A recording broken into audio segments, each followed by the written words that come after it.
Hey, what's going on, guys? Tyler here, and I'm super excited today to have on the call Dennis Heenan. How's it going today, Dennis? Good. Thanks for having me. Yeah, man, I really appreciate you taking the time out of your day to get on the call with us and talk about what we're going to Definitely. talk about today. We're going to talk about some really high intensity, hardcore training. And the reason why is because Dennis, I met Dennis just a few months back, and I took notice of this guy instantly because he is straight shredded, right? Just straight. He smiles on the other end. He's wearing a sweatshirt and everything. But you guys, you can check him out, Dennis Heenan, and you can see this guy is straight shredded, and he's doing some really hardcore training. So, Dennis, before we jump into that, why don't you give us kind of like a background? Who are you? How did you get to where you are, and what are you hoping to teach people? I got in the fitness industry about 7 years ago after my freshman year of college. And, I wasn't always shredded. I was super skinny and I was a collegiate basketball player. So after my freshman year, I knew I needed to put on some size and strength.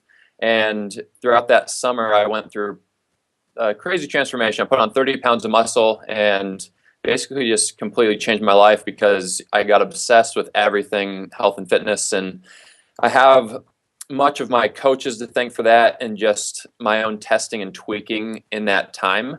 And, it really is what brought me to today because I haven't stopped testing or tweaking workouts and nutrition to try to hone in on how you can reshape your physique in the fastest possible way. And, because I was an athlete, that's how I train and that's how I find to be the best results. And, it's just all about, like I said, I love to test things out and I'm always just like taking a workout and making a small switch to it to see if it can, do better, bring better results. Doesn't always happen that way. I've definitely failed a lot in this time, but, yeah, now I run Fat Burning Nation is my main website, and then I have a couple of different programs that I've written that have done really well for people. So Awesome, man. That's cool. I'm so happy you mentioned like constantly testing and tweaking because there's nothing worse than people going to their gym and taking advice from their local gym rat. Who like maybe yeah, he's lean, maybe he's shredded, maybe it was genetics, or maybe he just got to a point and got consistent. But I mean, I was at the gym the other week and I saw some guy standing on one leg in a one-legged deadlift position on a Bosu ball doing a tricep kickback with a 5-pound dumbbell. And he was jacked, right? So I would, by all means,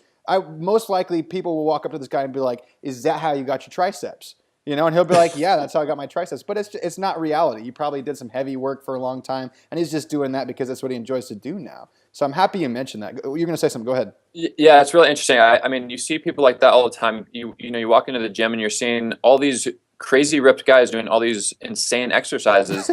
But the thing is, I've kept the basics in my training very much the same since the beginning. Right. And it's just all about, focusing on continuing to get stronger, continue to work for performance. Because if you look at an athlete, someone I like to use is Usain Bolt. If you look at that guy, how is it possible that that guy gets faster every year, even though his world records seem like they're impossible to beat? Right. And it's like you look at his training and he's just training harder and smarter each and every time he hits the gym or hits the track.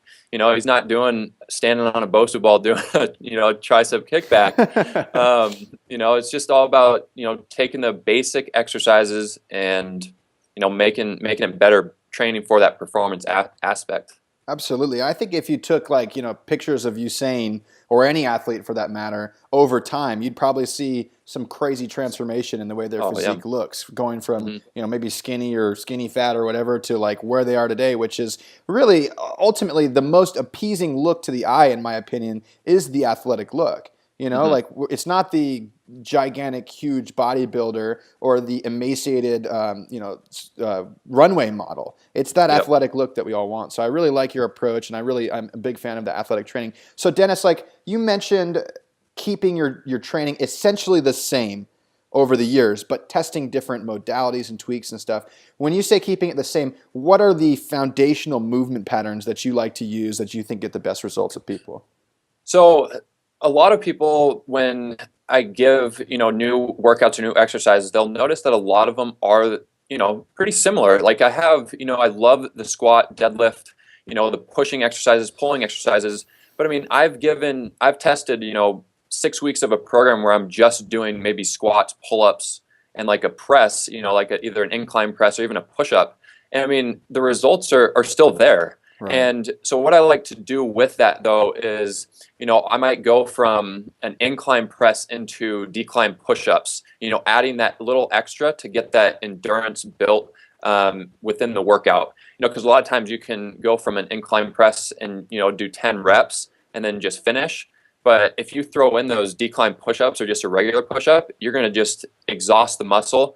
And as an athlete, when you're looking at it, that's basically what they're trying to do in their training. You're not necessarily training to failure, but you can, within a 20-minute span, by just adding like a little tweak like that, like throwing in that decline push-up, like your workout and results will just go through the roof, is what I've noticed. There's other things too that you can, adding in like a sprint at the end of a circuit or something like that, or like kettlebell swings, and but just basic movements, keeping it basic. Like pull-ups, push-ups, squat jumps are some of my favorite things. I'm a big body weight guy as well. I love body weight exercises just because you can do them anytime, anywhere. But there's so many different things, but everyone's always trying to come up with these crazy exercises. Like one of the pictures I always refer back to is the guy doing the barbell squat and the Bosu ball.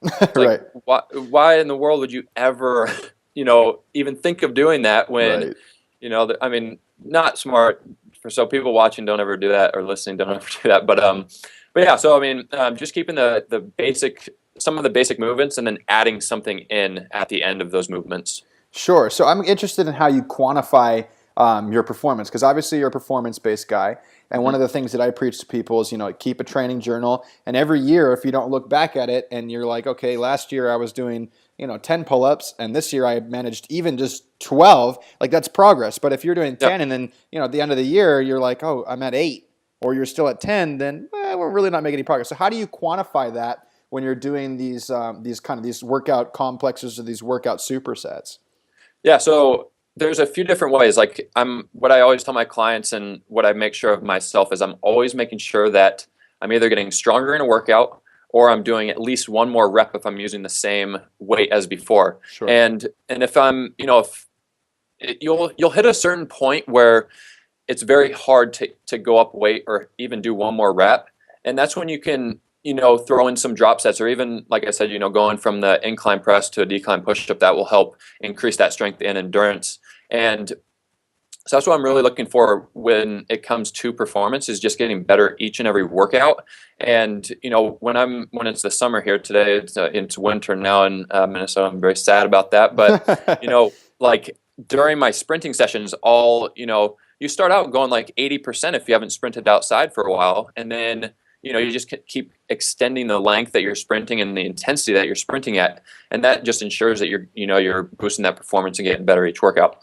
Absolutely. Yeah, just little by little. I had a client a year and a half ago, Dennis, and we started out and he was squatting 65 pounds for 10, right? So, I mean, it was not much, right? It was nothing to be like, write home about. And what I did was I was like, the guy just wanted to look jacked. So I used a bodybuilding style protocol. I said 3 sets of 10. 3 sets of 12. When you nail that, we add 5 pounds to each side. We start at 8 and we go up again, right? And it was just literally, we did that for almost 18 months. And he went from 65 pounds for 10 to 305 pounds for 10. And his legs, his torso, everything had completely, we did other stuff as well. But just consistency. And all we did, we go in there, last week you got 3 sets of 8. This week we're going to try for 3 sets of 10.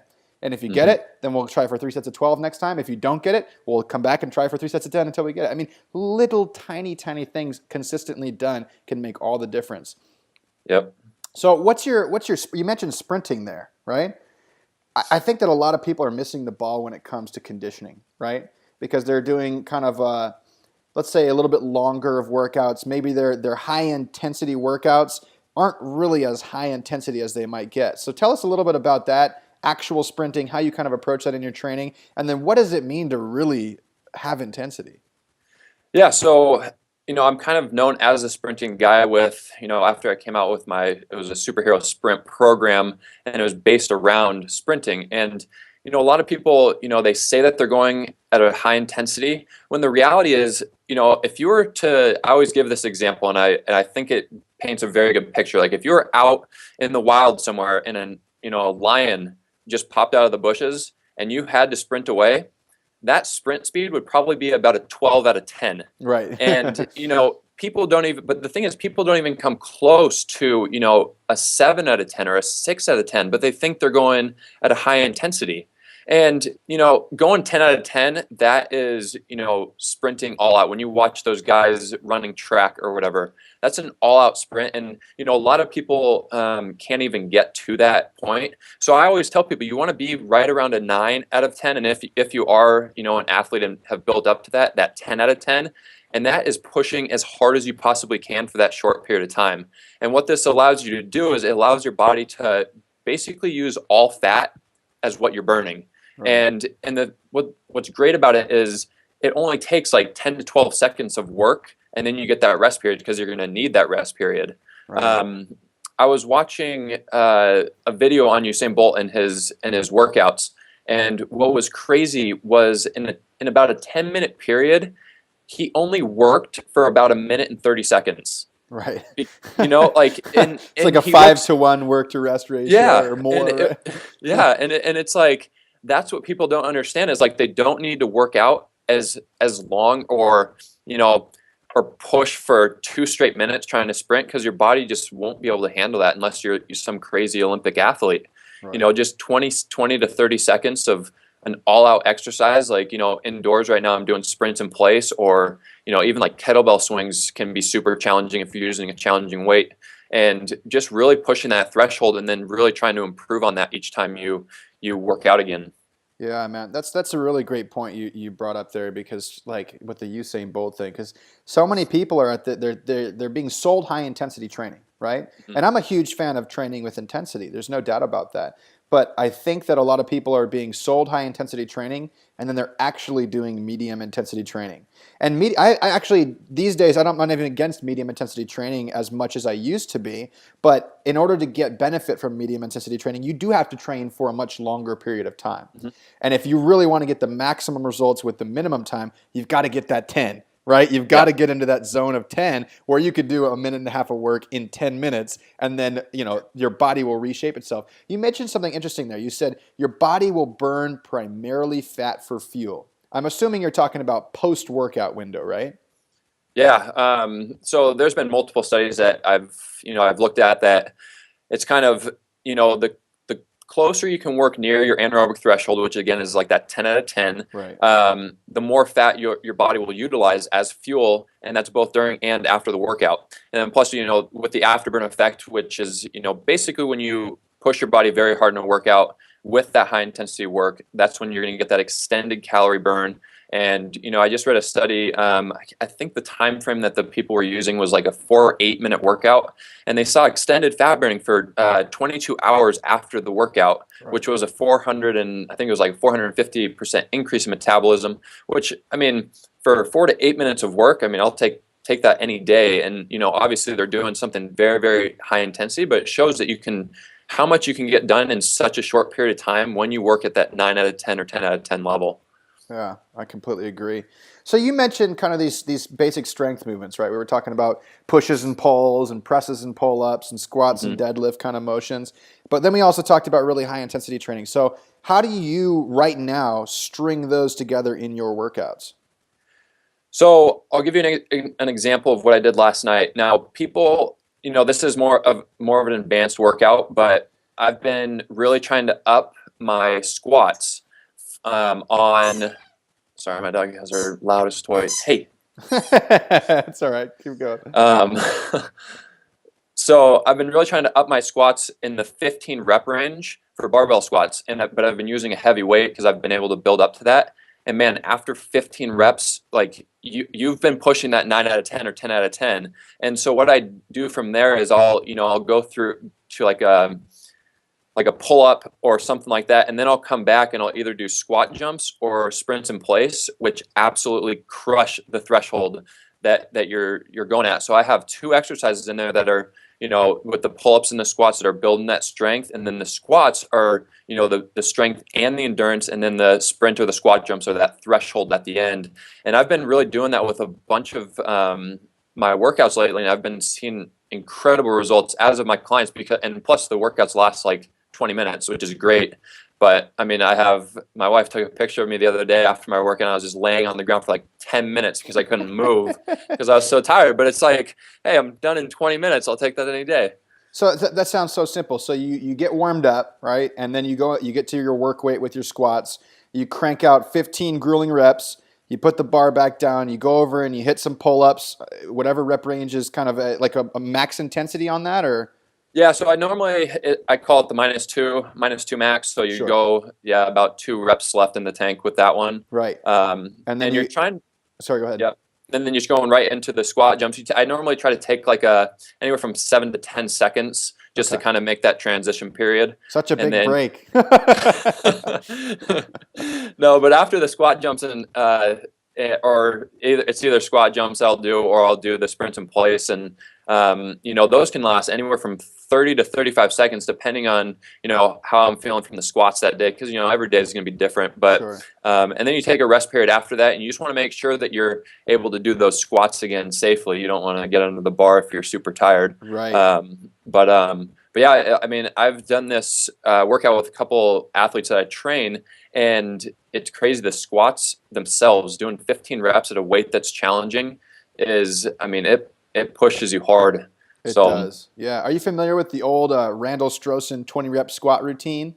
yeah, Yeah, done that's that. classic. I've done that in the past, man, and I've seen videos of people where they're on rep 15 and they throw up and then they do the last 5 reps still. I mean, it's just grueling. If you guys have never done a higher rep squat with a very challenging weight, like something where when you got to 10, you're like, there's no way I can get to 11. That is just one of the most powerful techniques for body transformation, metabolic transformation. And personally, I think it's huge for mental toughness as well. And that's so important when you want to get to that level 10 threshold. It really is. I mean, I've done. I think it was John Romanello who posted that one of those workouts, and you do 100 reps on squats, Yeah. and you try to get it in the least amount of sets as possible, but you can only do 20 reps per set. So the best you could do is 5 sets of 20, and oh my gosh, it is. It's I crushing. mean, yeah, talk about pushing, pushing the entire time. I mean, you get through the first set, and you're like, "There's no way I'm getting set number 2," and then you get it. There's no way I'm getting. You just keep pumping up. It's a fun one. If you haven't done it, try it. There's some sadists on the call too, who, if you guys have never switched from maybe some strength work and high intensity work to some straight up like high rep squats, or there was a period of time where I was aiming for 100 one-legged squats in a session, and when I finally got it, oh my god, my butt and my quads and my hamstrings and my calves and everything that's around, it was so dang sore. It was just insane. So you could do this with bodyweight stuff, barbell stuff, anything. So Dennis, before we move on, I wanted to see how many of those jump squats are you doing? Are you trying to add some jump squats at the end of each one, like over a period of time, over a period of 4 weeks, you're trying to add a jump squat each session, or how do you do that? Yeah, so typically, like when you start, depending on where you're starting to begin with, it can be anywhere from the 10 rep range to the 20 rep range. Last night I did 30, and doing 30 squat jumps when you're really pushing and you're really trying to jump as high as you can Sure. is absolutely killer. And that's the biggest thing too, is like, if you're able to jump higher than you did the time before, but you're doing the same rep count, that's still improvement. Right. You're getting that Right. explosiveness, and that's what you want to look for when you're trying to train like an athlete. But yeah, as the weeks go on, you can either add time to the workout, so you can start with 10 seconds and then bump that to 15 seconds, then to 20, and things like that. I don't really recommend going past like the 40 to 45 second mark for most people, just because that's when form starts breaking down. Sure. And you stop really exploding out of the jump, because that's really the key, is you really want to try to explode on every single jump, jumping as high as you can. I really like what you just said with the adjusting the height, because I'm a huge fan of like micro progressions in terms of Mm-hmm. movement, in terms of range of motion, things like that. And I for some reason, until right this second, I had never considered that a way to progress with jump squats is just to maybe put a target that you touch and lift that target an inch each session with the same reps. That's awesome, man. I don't know why I'm so fascinated with this workout protocol, because it just sounds absolutely grueling, and it sounds like it would really force a metabolic adaptation, and yet at the same time it doesn't sound like it's very dangerous, and it doesn't sound like it's going to take a lot of people's time. So how many rounds do you do of this? How long is your rest period in between sets, and how long do these workouts actually last? Yeah, so the rest in between the each circuit that you're doing is what I call manipulated rest periods. And the reason I put those in there is because everyone's different. Everyone's going to need a Sure. certain period of time. And so I kind of give them just a baseline. So it'll be, rest no longer than 90 seconds. And a lot of people will finish the circuit and rest for 45 seconds, and they're ready to go into that second circuit. So it's really on the person to figure out a rest period that's good for them, mark it down, and then you're trying to, the next time you do that workout, you're trying to rest for or a less time period during that workout. Does that make sense? Yeah. Yeah. Okay. Absolutely. So yeah, you're improving the rest periods as well as getting stronger in the workouts. As far as the amount of circuits that you're doing, it will range anywhere from 3 to 4, but most circuits only consist of 2 to 3 exercises. Yeah. And in terms of of safety, it's great because even the workout that I'm doing when I went from barbell squats into pull-ups into squat jumps, the barbell squats are really the only exercise that is necessarily dangerous, I guess people Right. could say. I would never have someone go from squat jumps into a barbell press, because your legs would already be done and stuff like that. So yeah, it's the workouts will take anywhere from 20 to 25 minutes, and I kind of have a rule that I never want to go past 30 minutes. That's once you hit a certain point in your workout session, if you're working really hard, your hormones start switching and going the opposite way, Yeah. and you start producing the bad hormones and things like that. So yeah, 20 to 25 minutes, and then you're just constantly trying to get stronger each session, lessen rest times, and you're just training as an athlete. Basically, you're trying to get better, trying to boost that performance. Yeah, that's fantastic, man. That's just such an interesting way to train because it's so simple. Like Mm. 3 exercises, you get your strength, endurance out of the way, and then you get your like just high intensity stuff, and then you just go home.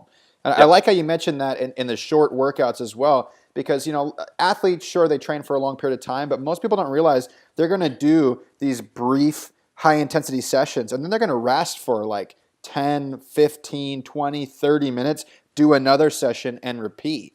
And that's how they're able to sustain a 4-hour training session. It's not like they're doing P90X for 4 Yeah. rounds straight. You know what I mean? That doesn't exist, because all you would get good at is like moving at a medium intensity for a long ass period of time. You'd look more like a marathoner than an actual an athlete. And so you're really like, hey man, this is kind of like condensed athletic training. Get in there, give me your 10, and get out, and you're good, right? Oh yeah, absolutely. I mean, that brings up a really good point too. Is like people will say, well, athletes don't train for 20 minutes, and or they train a lot longer than that, and it's like, well, that's their job too. Right. I mean, athletes are training because that's what they do. And when I came in my freshman year as a basketball player, where I played, my coach came up to me after a 2-hour session that I just went through, and he came up to me and he goes, after the 40-minute mark, your workout was useless. And I was like, what are you talking about? And he basically explained to me how, once you hit about the 40-minute mark, your mind starts wandering, and, the pace of my workout slowed down. And, so basically for an hour and 20 minutes, I was going about 75% speed because I didn't have any energy. But I thought, at the time, I was thinking the longer I can work out, the better.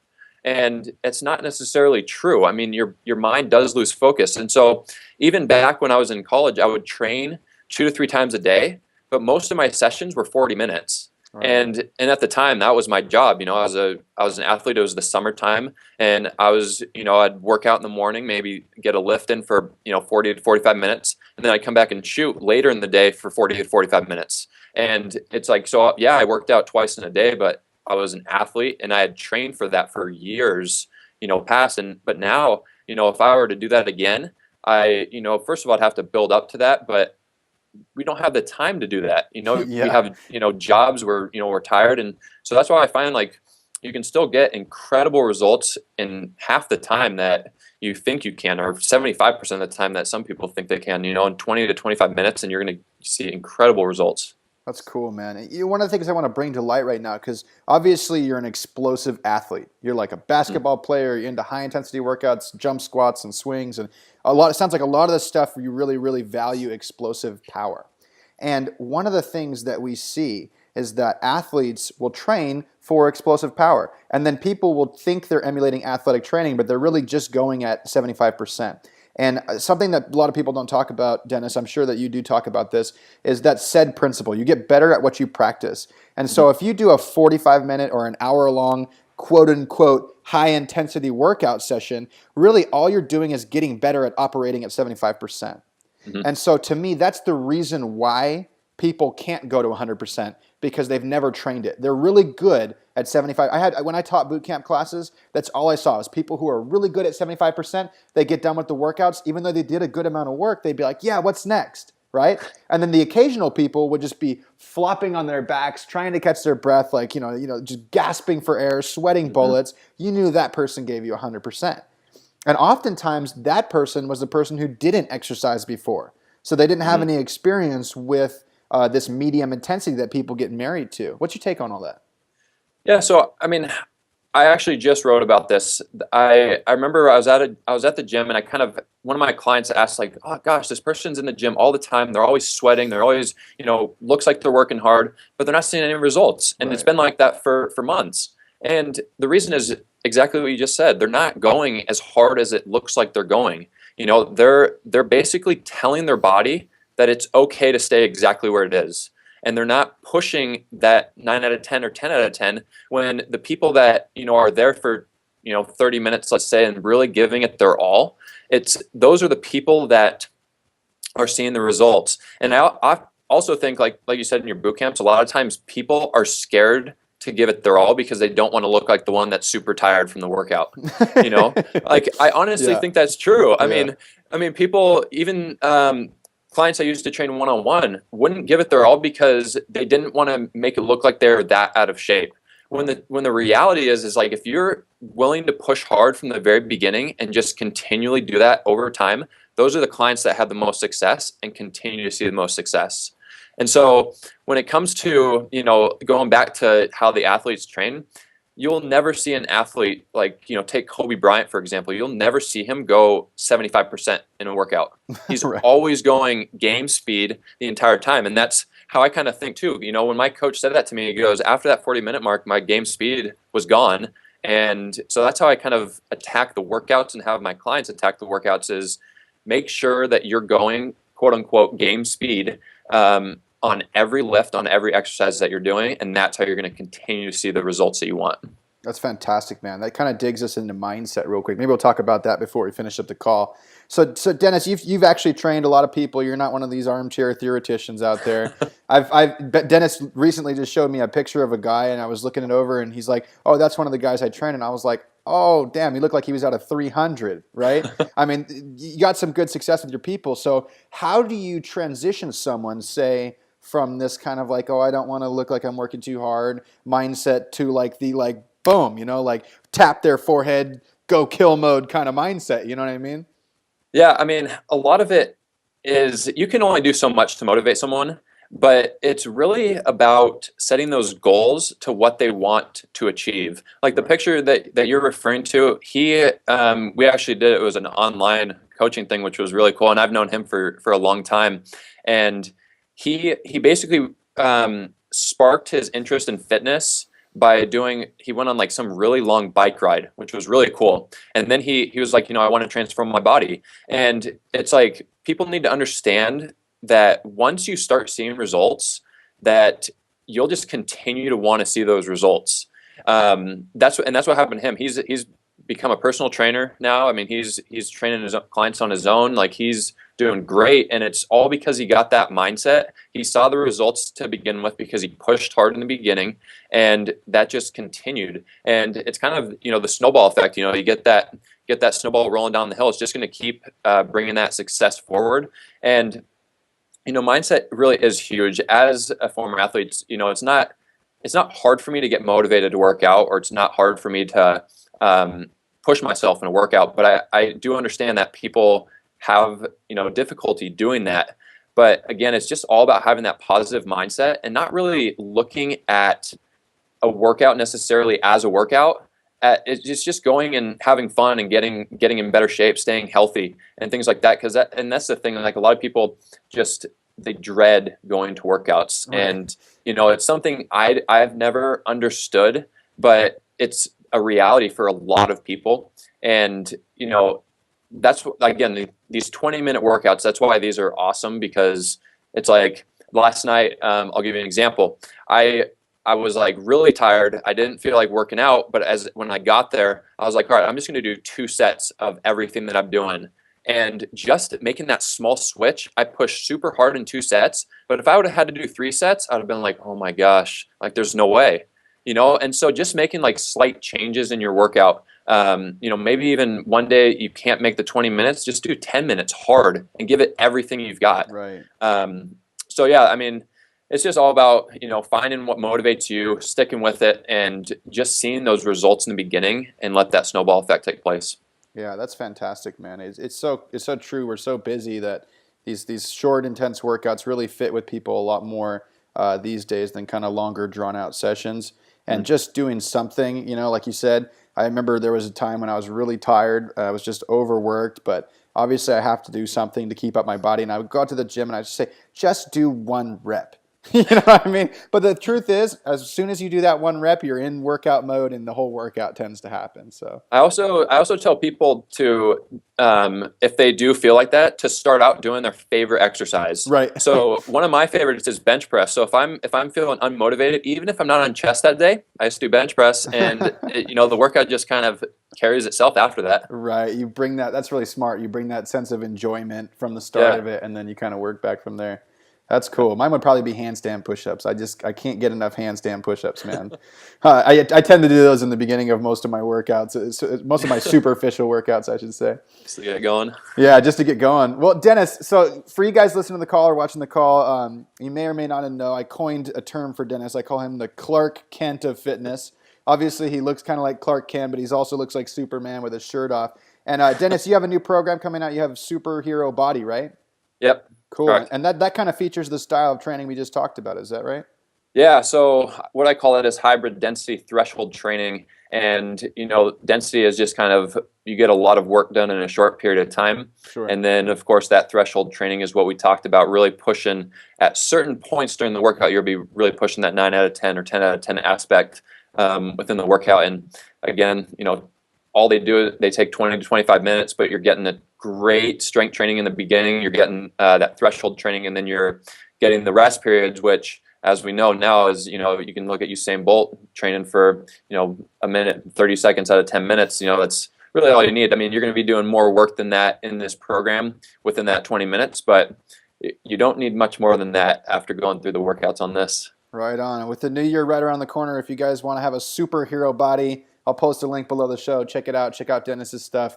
He's obviously a cool guy, a smart guy, and he actually trains real people and helps them out. So let me ask you one more question, Dennis. This is my last question I always ask everybody, and that is, you were a successful athlete, right?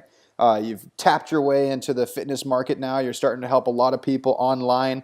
You've helped a lot of people in person as well. What is your secret to success?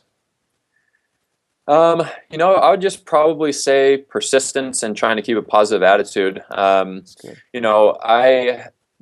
Being an athlete, you kind of have to be persistent with Sure. everything, trying to make the team and trying to, get that starting position and overcoming losses and things like that. And especially diving into, the fitness industry, and there's just so many things that you can do, and it's very easy to get overwhelmed. And I do like sharing this story. And I went through a point where I actually had to see someone because I was just so depressed and so overwhelmed with everything. And from that point, I mean, I was able to turn things around, and now I kind of see things very differently. I don't let a lot of things affect me, and I just try to keep a positive attitude, because when you're working hard and you're putting in the work to help others and things like that, good things are going to happen. And so I just encourage people to do the same. Just persevere through whatever you're going through and have a positive attitude with everything. Good for you, man. That's some great wisdom. Well, Dennis Heenan, the Clark Kent of fitness. Thanks so much for your time today, man. I really appreciate you sharing your wisdom with us. Definitely. Thanks for having me.